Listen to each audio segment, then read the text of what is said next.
here on the telephone, 'cause we've no idea when we're coming home. Any place we wander to, any season we go through, I'll be fine as long as I'm with you. Heaven knows. Welcome back to Tight Lining, Maryland. I am out on a gunpowder tributary today in search of wild brown trout. This stream in particular has some really great populations of wild brownies. You get a good mix of, you know, some smaller guys, some medium to large size. You know, I have definitely seen 20-inch trout in this particular stream. So with all of that being said, we're gonna single nymph this today. We're fishing in the dead of winter. It is, you know, the middle of January, and we're gonna fish primarily just a single beaded, pink beaded hare's ear and see if we can't drum up some interest in that particular fly. So I appreciate you tuning back in as always. I hope that you enjoy this particular video, and thanks for watching.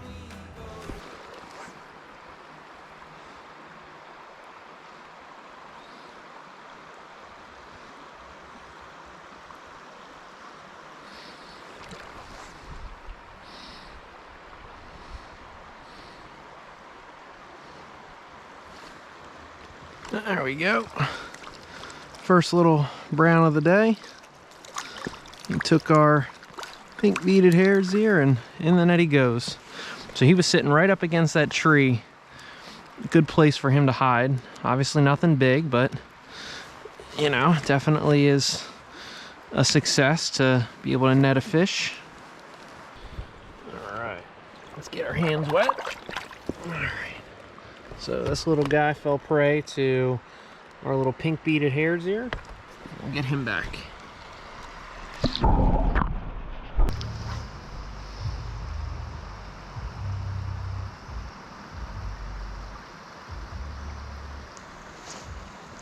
Picked up another one right there. Right in that same spot. Oh, and he popped off. Try to lift him. Well, good news is that's two fish right in the same hole. He was a better fish too. Last one was probably 5. There's 3. Holy smokes, keep them down. 3 nice brownies sitting right there along that tree. I gotta get my net right.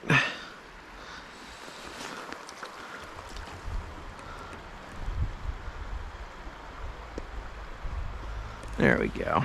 All right, now we're ready for you. All right, cool. Very pretty fish. Is that fly already out? Sure enough, man, it is incredible how easy those flies come out sometimes. So that's 3 fish right there. This guy's a nice, healthy wild brown, comes in at about 7 inches, I would say. Really fat too for his size. So eating good right over there by that tree. Go ahead, bud. All right, so just to quickly explain, what are we doing? How are we doing it? That way, in case you decide to go out and try yourself, you can. So we're using a variation. I wouldn't call it a mono rig, although I guess you could, to some degree, call it that. But again, I will go over that leader in an upcoming video, probably as a standalone whenever I'm ready. But for now, we are using basically a European leader with our fly line and some mono, and then we've got you know, our cider material down to about, I would say it's probably closer to 5 feet of tippet now. You know, I used to fish 1.5 times the depth, try to vary it. I'm actually finding a lot of luck with just keeping it simple. Put 5 or 6 feet on, adjust your drift, adjust the rod, you know, take out some of the variables of the tippet and always having to change. In terms of flies, what are we using? We are using a single fly, and that fly today is going to be a pink beaded hare's ear. It's got a little bit of tinsel on there. I hand tied this myself. I much prefer tying my own flies when I can. You know, to walk you through, how do we get these fish? Well, you know, we'd come up from a really nice riffle down there and had literally no luck, which is crazy to me. And, you know, once we got through that riffle, I'm walking up through this shallow water that a lot of people would probably skip. You know, and I just said to myself, it's deep enough to hold fish. And most importantly, it's got this tree right here in the water. And what that does is that allows those fish to stay away from things that are going to prey on them and ultimately leave them out to be somewhat vulnerable. So for me, what I was looking for is I've got these riffles that feed down through here. I wanted to cast up into the top. I had to hit, you know, somewhere up in this part of the riffle. But most importantly, that tree specifically, as tight as I can get to that branch, which is where I caught all 3 of those fish in a matter of 3 to 5 casts. It literally was just bang, bang, bang. But I wanted to get up tight to that, put my single nymph up ahead of where I thought the fish might be back here, and then get my dead drift right through there. And sure enough, you know, 3 fish were rewarded in pretty quick order. So right now we're probably in the dead part of our drift. And by dead drift, that means that I am flowing with the current. It means that, you know, I am getting a perfect drift that's natural. It's not going to be something that the fish look at and question. And that's what you want. So if I'm looking to hit a target for me, and that target is right here, what I'm going to do is I'm going to cast up a little bit further.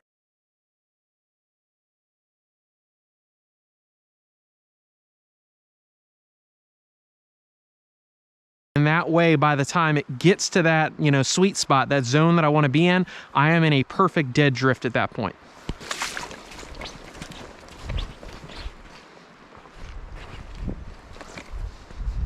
All right, so we've got a couple really nice holes right here. This one again's got a little bit of depth, a little bit of color. So we're gonna run our nymph through here and see if we can't pick something up. Unfortunately, although we did end up getting one, unfortunately, as I walked up on it, I cast my shadow into the hole. So that was not smart. But thankfully that fish was gonna oblige regardless. There we go. All right, so another little brownie here on this trib of the gunpowder. So we're up to 3.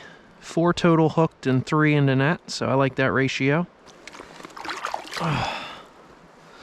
All right, so beautiful little guy, nice red spots, you know, probably about 6 inches or so. Alrighty, so this little guy's gonna head back to where he was hiding.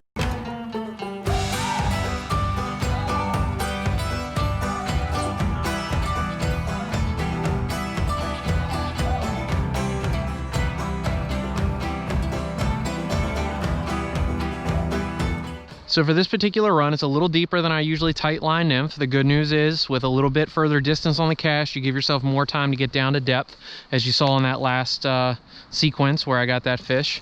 So now what we're gonna do is we're just gonna keep, you know, casting a little bit further up, you know, where it's probably a 15-20 foot cast. We're gonna let it drift down into the deeper water, and then when that sighter just twitches or moves, you know, you just give it a little bit of a, you know, set, and hopefully there's a fish on there. If not, you can turn it right into your back cast, which I couldn't do right there successfully, but certainly a technique that helps you to get right back into the next drift.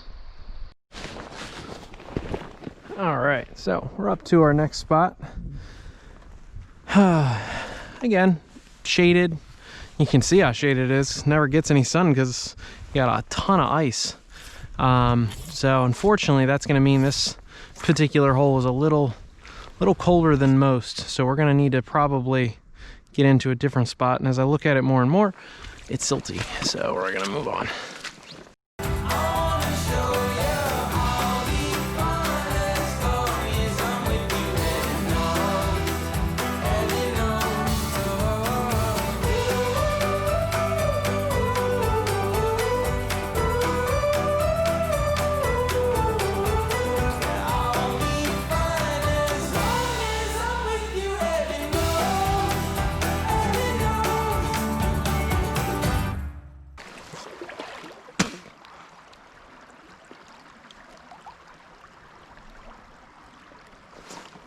There we go. Oh, that's a nicer fish. Much nicer fish. We do not want to lose this guy. Get the excess line in. Keep him down. Keep him in the current. Keep that sea of pressure on him. Right now he's just kind of stalled out. And there he is. All right, now he knows we're on to him. All right, come on, bud. No, stay down, stay down. No, no, no, no, no, no. There we go. There we go. Bingo. Beautiful fish. Beautiful fish, right where he's supposed to be. Cool. That is the type of fish that we needed.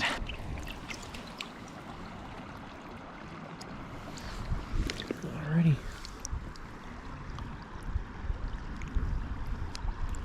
Alrighty, so when I said he was right where he was supposed to be, what I meant by that comment is that looking at this piece of water, you've got a riffle feeding in. It's a lot heavier up here. It starts to get slower, but still riffly. So what I mean is that that fish has a pipeline of food coming into it. He's sitting in the softer water that's also, as you can see, even though the sun isn't at its full peak today yet, it's shaded, it's got cover for him. I mean, everything you could ask for a nice small stream fish. You know, he's got it all right there. So, you know, he's probably gonna be probably one in this hole, just given that this is prime location and the bigger fish tend to kind of seek those out and push everything else out of the way.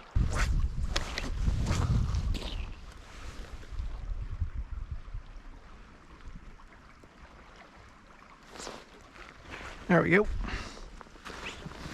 All right, let's keep you down and ahead. A lot of head shakes from this guy.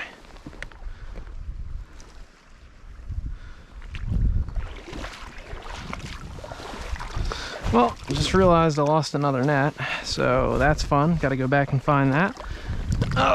So we'll hand catch this brownie and get him back, and then hopefully recover my net for the 1,000th time. But I don't think things look good for this one. All right, that's going to be fish number 5, and that's going to wrap it up here for Tight Lining Maryland. Let's get you back, and thanks for watching. When I say relieved, that doesn't even cover how I feel right now. I've had just unfortunate user error with this catch cam net where, you know, I have this wonderful belt that has the clip on it for the holster. It's really simple to use. The problem is that it's got a mechanism that allows it to remain unlocked. And sometimes I don't catch that before I start working up to the next part of the stream. So I bring that up because you saw that I just caught the last fish, and it's been 2 hours, not 2 hours, let's say an hour to an hour and a half since I caught that last fish. I've retraced my steps twice. I was confident I was the last person here. I'm below where I last fished. So I noticed that going back over the film, I had lost that net since the last fish and prior to the next one, and in a good distance in between. So therefore, I kind of retraced my steps through, you know, that quarter mile of stretch.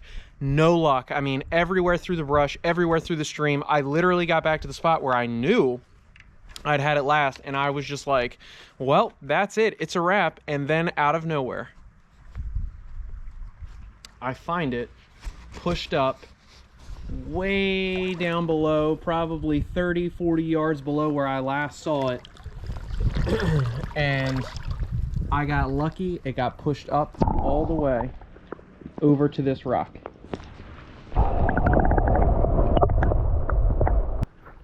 So now that I found that net, I can go home relieved. It was a successful trip.